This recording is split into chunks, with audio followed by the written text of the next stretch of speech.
Welcome back to Montana This Morning, everyone. The time is now 6:46. We have a live shot for you this morning out of Kill Devil Hills, a beach off of North Carolina. See those waves and fierce winds? That's because Hurricane Maria is making its way up the East Coast. Sounds like the West Coast also has a busy time this morning also. We're looking at a live shot of the Canyon Fire. This is in Southern California near the town of Corona, where evacuation orders have been put in place. I'm reading the fire is very aggressive. It's about 2,000 acres right now as of this morning. It started yesterday afternoon and so far has already damaged or destroyed one home. So folks in the town of Corona, or parts of the town of Corona, have been asked to evacuate their homes because it looks like the Canyon Fire is very aggressive this morning. Let's go ahead and get on with our day's top stories. President Donald Trump is taking aim at Senator John McCain's opposition to the latest GOP healthcare bill. He tweeted a series of video clips of McCain talking about replacing and repealing Obamacare. Earlier, Maine Senator Susan Collins announced she too does not support the bill, effectively sinking the legislation. At a Senate Finance Committee hearing on the bill, Capitol Police arrested 181 protesters, many of them disabled. And federal agencies are ramping up their response to the humanitarian crisis in Puerto Rico after being criticized for not doing as much as was done in Texas and Florida.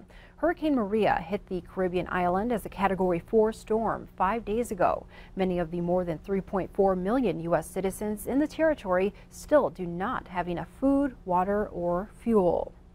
In Crime Watch, a stabbing in downtown Billings sends one man to the hospital and another to jail. Billings police and emergency responders were called to 505 North 24th Street around 7:45 Monday night. That's near the Tumbleweed building in downtown Billings. Police say two men, both in their 20s, started arguing when one apparently stabbed the other in the arm. The stabber fled the scene but was found and detained within minutes with help from several witnesses. Authorities say the victim lost a lot of blood but is expected to recover. From the courthouse, parents of a Billings student athlete who was suspended from playing 5 games now want $250,000 in damages. The West High student was suspended from playing after he attended a house party where alcohol was served. But the boy's parents called the suspension racial discrimination. In the complaint filed in U.S. District Court in Billings, the boy was not the only student athlete at the party, but he was the only one suspended. In January, the teen was interviewed by the assistant principal's office, who claimed there was a photographic evidence of him at the party. The student admitted to being there but says he did not consume any alcohol and left when he learned alcohol was involved. In the lawsuit, the teen's parents say their son was not informed he could have a parent present in his interview, and they also allege he was not told he could present evidence of his own. Representatives for the school have yet to respond to the complaint. In other news, Montana U.S. Senator Steve Daines is responding to the growing tensions between the U.S. and North Korea. Senator Daines recently returned from a security and trade mission to South Korea and Taiwan. During the trip, he visited the Korean demilitarized zone at the North Korean border and a South Korean island near the border. According to the senator's office, Daines took part in a classified strategic briefing and spoke with South Korea's defense minister. The North Korean regime presents a grave threat to the United States and to the entire world. We need to do all we can to apply economic and diplomatic pressure on the North Koreans, but all options are on the table. During the trip, Senator Daines also met with leaders in Taiwan to discuss expanding wheat, beef, and coal exports to that country. According to Daines' office, Taiwan is Montana's 3rd largest export market in Asia.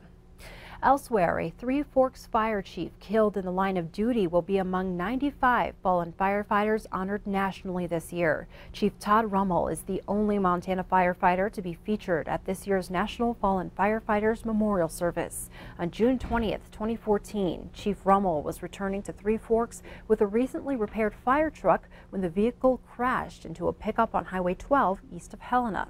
6 people died, including Chief Rummel, Crystal Ross, Matthew Bogle, and their 3 children. Montana Highway Patrol investigators say the crash was the result of mechanical failure in the fire truck's drivetrain. On October 8th in Maryland, a bronze plaque bearing the names of all 95 fallen firefighters will be officially added to the National Fallen Firefighters Memorial.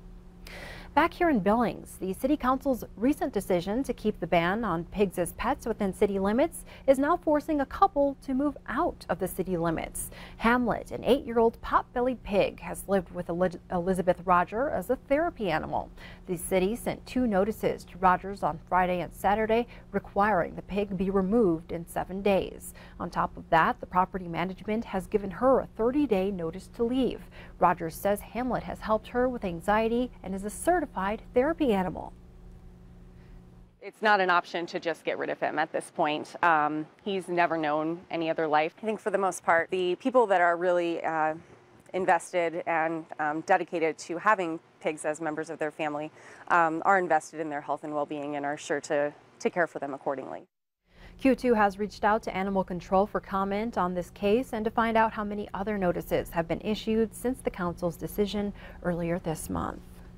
Meanwhile, the developer of One Big Sky Center proposed for downtown Billings says the project should evolve and get even bigger.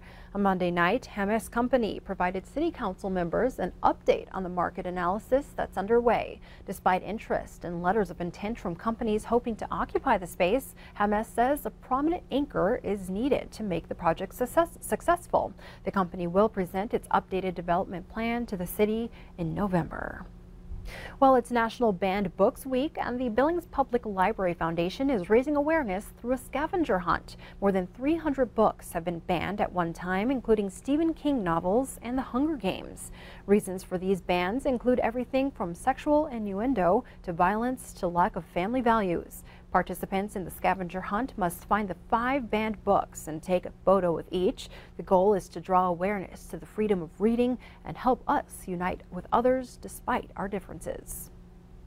It makes us understand that even though somebody might be different from us, feels differently than us, has different religious views than us, political views than us, that we must be empathetic to their opinion and their point of view. And that's what a book can offer. The scavenger hunt lasts through Saturday, and the winner will receive a pair of tickets to the Firefighters concert in December. You can find other Banned Book Week events on the Billings Public Library Foundation Facebook page.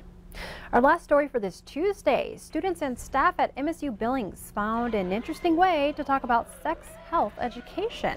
Students gathered at Petro Hall for a condom fashion show on Monday night. All designs from a number of campus groups were made from condoms. It's an effort to craft a message of positive sex health.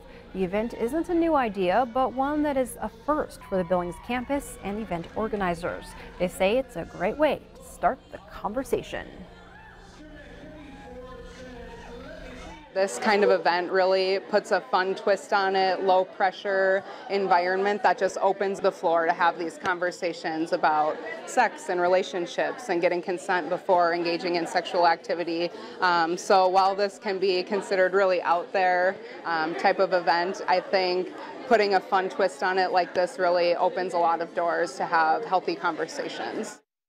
Fashion show judges handed out awards for most safe and sexy and people's choice.